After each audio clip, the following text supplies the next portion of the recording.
미국 대형 기술주 폭락의 여파로 코스피가 장중 2,700선까지 밀려났습니다. 코스닥은 6개월 만에 800선이 무너졌습니다. 정부가 25년 만에 상속세 개편에 나섭니다.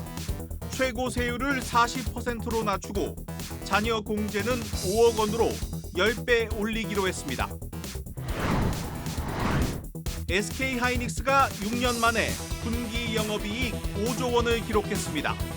반도체 업황 회복 속에 인공지능 메모리 시장에서 독주를 해온 결과입니다. 티몬과 위메프의 정산 지연 사태가 길어지면서 피해가 눈덩이처럼 불어나고 있습니다. 대통령실이 나선 가운데 금융당국과 공정거래위원회가 조사에 착수했습니다.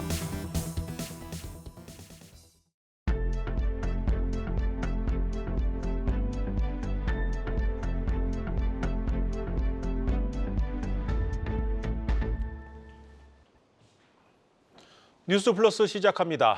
검은 목요일이었습니다. 막대한 돈이 들어가고 있는 인공지능이 그만큼 돈을 벌 수 있는가에 대한 물음표가 불안감으로 바뀌면서 시장이 걷잡을 수 없이 무너졌습니다.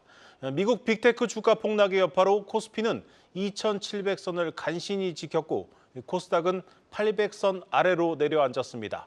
취재 기자와 자세히 분석해 보겠습니다. 증권부 신용훈 기자 나왔습니다. 신 기자, 먼저 오늘 시장 마감 상황부터 한번 간단히 정리를 해보죠. 네, 일단 2,900선을 눈앞에 뒀던 코스피 1.7% 넘게 하락을 하면서 2,710선대로 밀려났습니다. 그간 지수를 이끌어온 삼성전자는 2% 가까이 하락을 했고요. SK하이닉스는 8% 넘게 떨어졌습니다.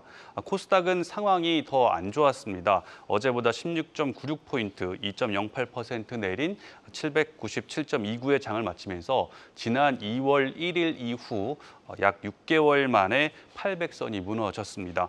외국인 투자자들이 8천억 원 넘게 매물을 던지면서 증시 하락을 주도한 것으로 풀이됩니다. 네, 이 원인에 대해서는 어떤 분석들이 좀 나오고 있습니까? 그간 증시를 이끌어온 빅테크 기업들의 실적에 대한 의구심이 좀 커졌다라고 볼 수가 있습니다. 이런 의구심이 국내 증시에도 그만큼 영향을 미쳤다라고 할 수가 있는데요. 이런 빅테크 기업들의 의구심, 미국에서 출발한 미국발 악재가 우리나라 증시에 많은 영향을 끼쳤다라고 볼 수가 있습니다. 네, 이 쏠림 현상이 이제 한계에 다다랐다는 시각이 분명히 있습니다. 전 세계의 돈이 미국으로 쏠렸고 그 중에서도 미국 기술주, 특히 인공지능에 쏠려왔는데 그 꼭지점이 왔다는 분석들이 나오고 있습니다. 이제 투자자들이 좀 인공지능을 보는 시각도 좀 달라지고 있는 것 같습니다. 맞습니다. 당초에는 이 수익성까지 이어지려면은 좀 올 하반기에는 수익성이 이어질 것이다라고 생각을 했었는데 이제는 시간이 좀 걸릴 것이다라는 전망이 지배적입니다. 네. 사실 상반기까지는 주요 기술 기업들이 AI에 대한 투자를 확대하면서 관련 산업에 성장할 것이라는 기대가 컸었습니다. 하지만 이번 실적 발표를 통해서 과연 이런 투자가 언제 결실을 맺을 것이냐, 기대보다는 좀 늦어지지 않겠느냐라는 의문이 생긴 거죠. 네. 때문에 그간 AI 산업 기대감에 우리나라 반도체 업종 중심으로 형성됐던 매수세도 매도세로 전환된 것으로 분석이 됩니다. 네, 오늘 SK하이닉스도 그야말로 엄청난 실적을 냈는데도 이 주가가 9% 가까이 폭락을 했습니다. 이 역시 뭐 같은 맥락으로 봐도 되겠습니까? 맞습니다. AI 투자 기업들의 수익화가 지연되고 있는 만큼 이 반도체 관련된 업종이죠. 반도체 업황의 성장세도 지속될 것인가에 대한 의문이 있었습니다. 네. 올 하반기 AI 기술을 탑재한 온 디바이스 AI 환경이 조성될 것이라는 기대가 컸었는데 예를 들어서 뭐 스마트폰이나 PC뿐만 아니라 가전에도 AI 기술들이 탑재가 되고 이것들이 이제 새로운 소비를 일으킬 것이라는 전망이 있었거든요. 네. 하지만 이 최근 자료를 보면은 우리나라뿐만 아니라 미국과 중국도 하반기 내수 경기가 그렇게는 좋지 않다라는 전망들이 계속해서 나오고 있습니다. 또 반도체 업종의 경우에는 그동안의 상승분이 상당히 컸었기 때문에 이만큼 조정장이 성격이 짙다라는 분석인데요. 직접 들어보시죠. 본질적으로는 큰 조정 없이 최근 연초에 많이 올랐던 부분에 대한 그냥 거쳐가는 조정이 결국 왔다라고 보는 게 맞는 것 같고요. 하이닉스는 워낙에 연초에 성과가 좋았던 기업 중에 하나고 그런데 이 미국발 정치 불확실성에 인공지능 랠리에 대한 의문까지 더해지면서 이 반도체나 자동차 몇몇 기업들 이 어닝 서프라이즈만으로는 이 버티기 힘든 좀 시장이 온 것 같습니다. 이 증권가에서는 어떤 전망을 좀 내놓고 있습니까? 일단 증권가에서는 미국 주식에 대해서는 좀 경계심을 풀지 말아야 된다라는 전망이 우세한 상황입니다. 네. 그동안 주가가 고공행진을 해왔었고 그만큼 상당 기간 조정이 이어질 수 있다라는 분석입니다. 국내 증시의 경우에는 미국발 악재에 투심이 이제 좀 돌아설 가능성이 높지만 금리 인하라든가 기업 실적 같은 펀더멘털을 감안했을 때 추세 하락 가능성은 낮다라는 것이 전문가들의 의견인데요. 직접 들어보시죠. 펀더멘탈 이슈는 아니라고 봐야죠. 그러니까 계속 올랐고 어제는 대외적으로 또 선거 지나면서 어떻게 될지도 모르겠고 그리고 미국 시장 영향이라고 봐야죠. 증권부 신용훈 기자와 함께했습니다.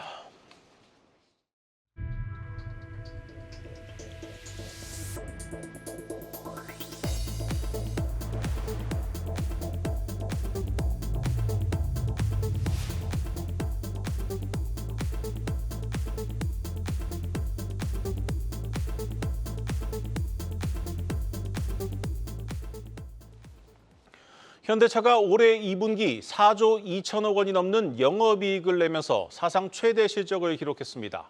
내일 실적을 발표하는 기아까지 합치면 두 회사가 한 분기에만 8조 원이 넘는 8조 원에 육박하는 이익을 낼 것으로 보입니다. 고영욱 기자입니다. 현대자동차가 2분기 사상 최대 실적을 새로 썼습니다. 매출 45조 원, 영업이익은 4조 2,790억 원입니다. 지난해 2분기보다 매출은 6.6%, 영업이익은 0.7% 늘었습니다.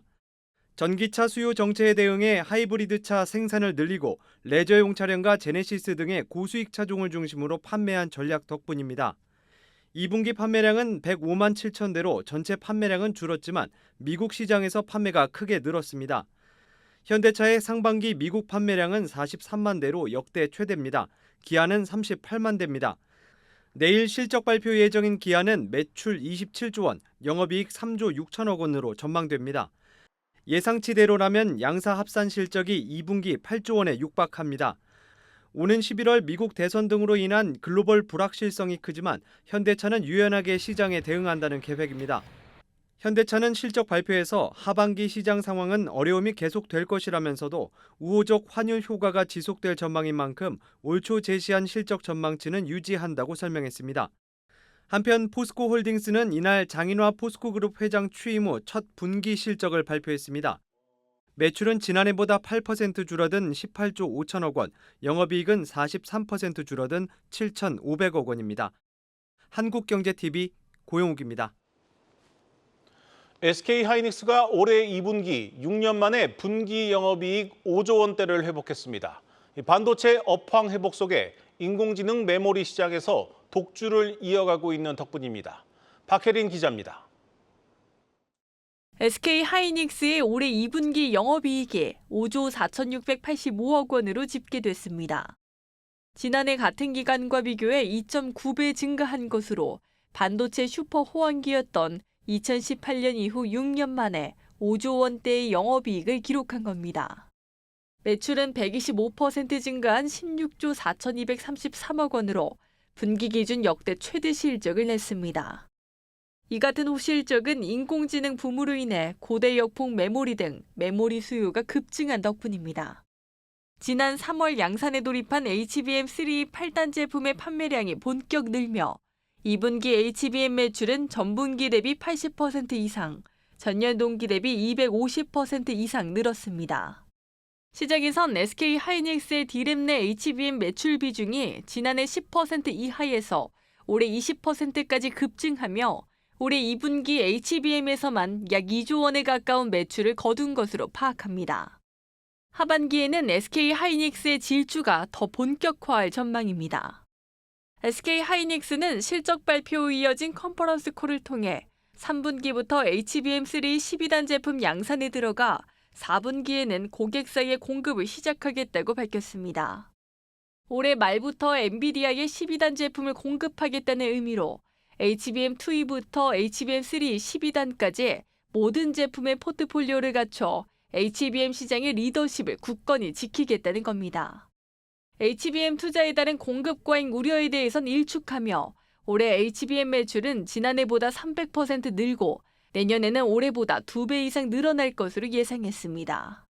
한편 오늘 실적을 발표한 LG전자도 2분기 기준 역대 최대 매출과 영업이익을 기록했습니다. 주력인 가전사업에서 기업 간 거래로 수익성을 끌어올린 데다 미래 성장 동력인 전장 사업의 호실적이 뒷받침하면서 비수기임에도 불구하고 영업이익은 2분기 사상 처음으로 1조 원을 넘겼습니다. 시장에선 본업이 안정적인 실적 흐름을 보이는 데다 데이터 센터용 칠러, 로봇과 전기차 충전기 등 중장기 성장 동력도 분명하다며 올해 연간 영업이익은 4조 원을 훌쩍 뛰어넘을 것으로 예상하고 있습니다. 기대 이상의 호실적을 기록한 두 기업, 하반기 실적에도 청신호가 켜졌습니다. 한국경제TV 박혜린입니다. 정부가 오늘 올해 세법 개정안을 내놨습니다. 가장 눈에 띄는 건 역시 25년 만에 상속세 개편입니다. 예고했던 대로 금융투자소득세는 폐지하기로 했지만 관심을 모았던 종합부동산세, 종부세 개편안은 내용에 포함되지 않았습니다. 취재 기자와 자세히 들여다보겠습니다. 경제부 전민정 기자 나왔습니다. 정 기자, 그동안 이 상속세 개편안 여러 얘기들이 좀 흘러나왔는데 이번에 확정된 상속세 개편안에는 어떤 내용들이 담겼습니까? 네, 우선 상속세 세율과 과세 표준, 공제 한도 모두 손질했습니다. 2000년 이후 25년 만에 일괄적인 개편입니다. 네. 우선 표에서 보시는 것처럼 30억 원이 넘는 상속분에 매겨지는 최고 세율이 50%에서 40%로 낮아집니다. 10%포인트 낮아지는 거죠. 현재 5개 구간인 과표 구간도 4개 구간으로 간소화돼서 10억 원이 초과되는 상속분에는 일률적으로 40%의 세율이 적용됩니다. 또 기존에는 1억 이하에만 가장 낮은 세율인 10%가 적용됐는데요. 이게 2억 이하로 확대됩니다. 여기에 자녀 공제 금액은 1인당 5천만 원에서 5억 원으로 10배 늘어나게 됩니다. 네, 그동안은 이 자녀 공제 혜택이 적어서 일괄 공제 5억 원 선택하는 게 좀 일반적이었는데 네. 이렇게 바뀌게 되면은 자녀가 있는 경우에는 상속세 부담이 크게 줄어들겠네요.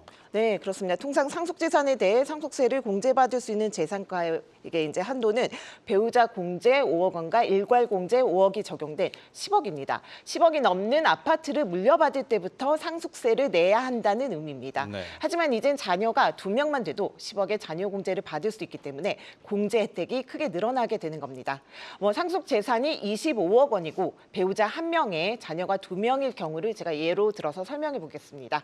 지금은 배우자 공제 5억에 일괄 공제 5억 등 총 10억을 공제받아 남은 15억 원에 대해 세율 40%가 부과돼 4억 4천만 원을 상속세로 내야 하는데요. 하지만 세법이 개정되면 배우자 공제 5억에 자녀 공제와 기본 공제 12억까지 공제 금액이 늘어나게 되는데요. 그만큼 적용되는 세율도 30%로 낮아지기 때문에 상속세 부담이 절반 이하로 내려가게 됩니다. 네, 상반기에 이 국회 문턱을 넘지 못했던 이 네. 금융투자소득세 폐지, 이것도 원칙대로 다시 추진을 하는 거죠? 네, 이번에도 포함이 됐는데요. 올해 초 정부는 민생 토론회를 통해서 1,400만 명에 이르는 개인 투자자 보호와 자본시장 발전을 위해 내년 1월 시행이 예정된 금융투자소득세를 도입하지 않겠다고 발표한 바 있는데요. 이번에도 이 같은 방침을 재확인했습니다. 네. 또 증권거래세의 단계적 인하도 시행하기로 했습니다. 증권거래세 인하는 금투세가 시행된다는 전제하에 낮추기로 했지만 금투세가 폐지되더라도 그대로 간다는 얘기입니다. 정부는 또 금투세 도입 백지화와 형평성을 맞추기 위해 가상자산 과세 시행 시기도 내년에서 오는 2027년으로 2년 더 미뤘습니다. 예정대로라면 내년부터 가상자산 소득의 250만 원 초과 부분에 대해서는 20% 소득세가 부과되게 돼 있었습니다. 네, 또 이 정부가 이 코리아 디스카운트 해소를 위해서 추진하고 있는 이 기업 밸류업 프로그램, 이 밸류업 프로그램을 지원하기 위한 이 과세 체계도 이번에 확정이 됐죠? 네, 이제 배당과 자사주 소각 등으로 주주 환원 늘린 기업의 법인세를 감면해주고 배당 소득 분리과세에서 세율을 20%포인트 낮춰서 투자자들의 세부담을 낮춰주는 게 이제 밸류업 세제 혜택의 핵심인데요. 네. 기존에 배당을 많이 했던 근데 기업들과 형평성 문제가 이제 제기되면서 이번 개정안에 정부는 법인세 공제 한도를 당해 연도 총 주주 환원 금액의 1%로 제한하는 내용을 추가로 담았습니다. 네. 또 분리과세 대상이 되는 배당 소득 금액을 계산할 때 직전 3년 주주 환원 금액이 많은 기업들이 더 유리하도록 혜택에도 차등을 뒀습니다. 네. 네. 그런데 관심을 모았던 이 종합부동산세, 이 종부세 개편안이 이번 세법 개정안에서 빠졌습니다. 이건 왜 빠진 겁니까? 정부는 종부세가 전반적으로 근본적인 개편이 필요하다고 이렇게 생각하는 입장이고요. 그래서 네. 고심 끝에 막바지 논의에서 빠진 것으로 전해졌습니다. 또 종부세는 지방 재정 문제와도 직결되기 때문에 쉽게 손대기는 부담스러운 것도 사실이고요.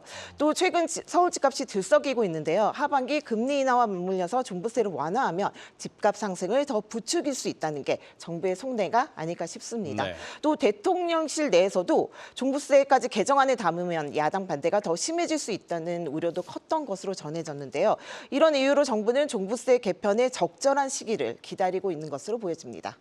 네, 말씀하신 것처럼 이 세법 개정안 대부분이 법 개정 사안입니다. 국회를 통과해야 하는 건데 이 상속세를 인하하는 거를 네. 야당인 민주당이 받아들일지 모르겠습니다. 네, 그 밸류기업 법인세 세액공제, 배당소득 분리과세, 상속세 인하, 세율 인하 모두 국회 문턱을 넘어야 하는 게 사실이고요. 하지만 지난해에 이어 올해도 최소 10억 원대의 세수 결손이 가시권에 들어온 만큼 야당은 이번에도 주요 감세 정책에 퇴짜를 놓을 가능성이 높은 상황입니다. 이번 세법 개정을 통해서 모두 4조 4천억 원가량의 세수 감소가 예상이 되는데요. 상속세 개편이 4조 원으로 대부분을 차지하고 있고요. 앞서 2022년 윤석열 정부 첫 세제 개편 당시 정부가 3%포인트 법인세 인하를 추진했을 때도 여야 합의 과정에서 1%포인트 인하로 후퇴한 적이 있는데요. 상속세 개편 역시 이러한 전철을 그대로 밟을 수 있다는 예상이 나옵니다. 네. 또 그래서 더불어민주당 내에서 반대 기류가 강한 상속세율 인하는 무산되고 공제 한도 확대만 통과되는 시나리오도 가능하다는 겁니다. 다만 금투세 폐지의 경우에는 이재명 전 대표가 완화를 주장하고 있는 만큼 당장 폐지가 아닌 3년 유예 정도로 협의가 이뤄질 수 있다는 관측도 나옵니다. 네, 잘 들었습니다. 경제부 전민정 기자였습니다.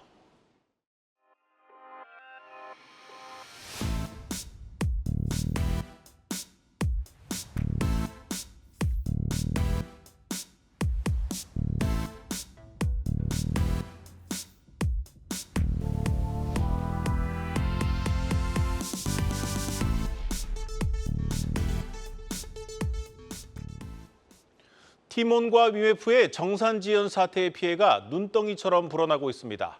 이 사태가 걷잡을 수 없이 커지자 금융당국과 공정거래위원회가 긴급 현장 점검에 나섰습니다. 김예원 기자입니다. 서울 강남구에 위치한 위메프 본사. 위메프에서 상품을 팔았던 판매자들과 상품을 구매한 소비자들이 찾아와 환불을 요구하고 있습니다. 이달 들어 위메프와 티몬이 판매자에게 대금 정산을 못하고 있기 때문입니다. 이들 플랫폼의 파트너사만 6만 개에 달하는데 현재 파악된 미정산 대금 규모는 1,700억 원 수준입니다. 특히 큰 타격을 입은 일부 여행업체들은 정산을 받지 못할 경우 플랫폼과 계약 해지를 하겠다는 입장입니다. 이처럼 판매자들이 계약을 해지하고 상품 판매를 중단하면서 그 피해는 소비자에게로 전가되고 있습니다. 정산 지연 사태의 불똥은 피지사나 간편 결제사로도 튈 가능성이 있습니다. 이들 업체들은 소비자 취소 신청이 빗발치자 손해를 막기 위해 전날부터 기존 카드 결제 취소와 신규 결제를 막았습니다. 피지사들은 고객이 결제 취소 또는 환불을 요청하면 플랫폼으로부터 돈을 받아 카드사의 결제액을 돌려줘야 합니다. 티몬과 위메프에서 돈을 받지 못하면 중간에서 부담을 떠안을 위험이 있는 겁니다. 오히려 카드사도 확산이 되면 돈을 받은 피지사들이 이제 그거에 대해서 조처를 해줘야 되는 부분이라 금융당국도 뒤늦게 대책 마련에 나섰습니다. 이복현 금융감독원장은 이날 사과의 뜻을 전하며 피해 최소화와 정상 복구를 위해 최선을 다하겠다고 밝혔습니다. 유관부처 합동조사반을 지금 긴급 파견해서 현장 점검과 조사를 하고 있습니다. 정산 지연 규모의 정확한 규모와 또 판매자 이탈 현황, 또 이용자 환불 요청 및 지급 상황 등 이 부채가 보고한 상황과 실제 상황에 맞는지 이 부분을 지금 중점적으로. 이들 플랫폼의 자금 조달 상황을 모니터링하는 한편 전자상거래법상 대금 환불 의무, 서비스 공급 계약 이행 의무 등을 위반했는지를 중점으로 조사할 계획입니다. 현재 플랫폼 입점업체에 대해 정산금 지급 주기나 보관 방법은 별도 법령이 없고 일부 자본이나 유동성 비율에 대한 경영 지도만 가능한 상황입니다. 금감원은 이를 개선할 수 있는 가이드라인도 함께 마련하겠다는 방침입니다. 이날 유화연 위메프 대표는 오늘 내로 환불을 완료할 수 있게 노력하겠다고 밝혔습니다. 한국경제TV 김연입니다. 무료 수수료 정책으로 유명한 미국의 온라인 주식 거래 플랫폼 위불이 한국 진출 2년 만에 철수를 결정했습니다. 이 투자자의 주문 정보를 판매해 수익을 내는 위불의 수익 모델에 금융당국이 제동을 걸자 결국 한국 사업을 포기했습니다. 신재근 기자의 단독 보도입니다. 지난 2022년 한국 진출을 선언한 위불이 설립 2년 만에 철수를 결정했습니다. 위불 측은 한국 시장 사업성이 떨어진다고 판단하고 현재 한국 법인 청산 절차에 들어갔다고 말했습니다. 앞서 위불은 올해 초 금융당국으로부터 투자중개업 자격인가를 획득하기 위한 사전 협의를 진행해왔습니다. 위불은 로빈후드와 함께 미국 개인 투자자 사이에서 유명한 온라인 주식 거래 플랫폼입니다. 주식과 ETF 거래 수수료 무료 정책과 보기 쉽고 세밀한 차트를 제공해 지난 2017년 설립 이후 현재 로빈후드를 대체할 최적의 대안이란 평가를 받고 있습니다. 위불이 철수를 결정한 건 수익 모델에 대해 금융당국이 우려를 나타냈기 때문입니다. 위불은 투자자 주식 주문 정보를 다른 대형 브로커에 판매해 수익을 내는 일명 PFOF로 수익을 창출하고 있습니다.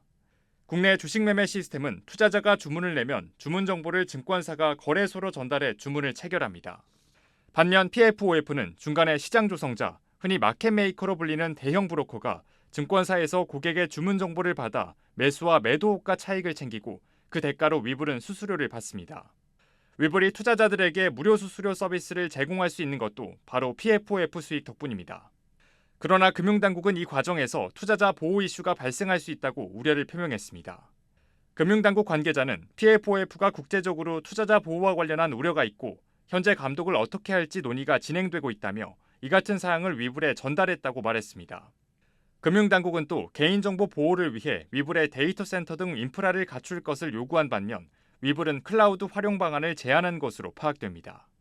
무료 수수료 등 혁신금융을 내세운 위불의 국내 진출에 긴장하던 증권업계는 이번 철수 결정에 안도하는 분위기입니다.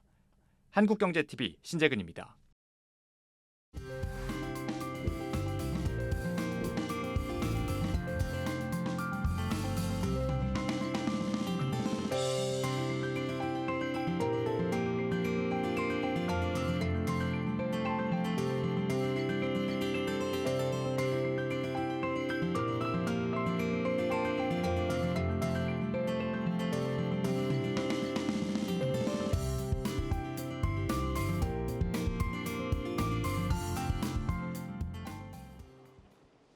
오늘 준비한 뉴스 플러스는 여기까지입니다. 함께해 주신 여러분 고맙습니다.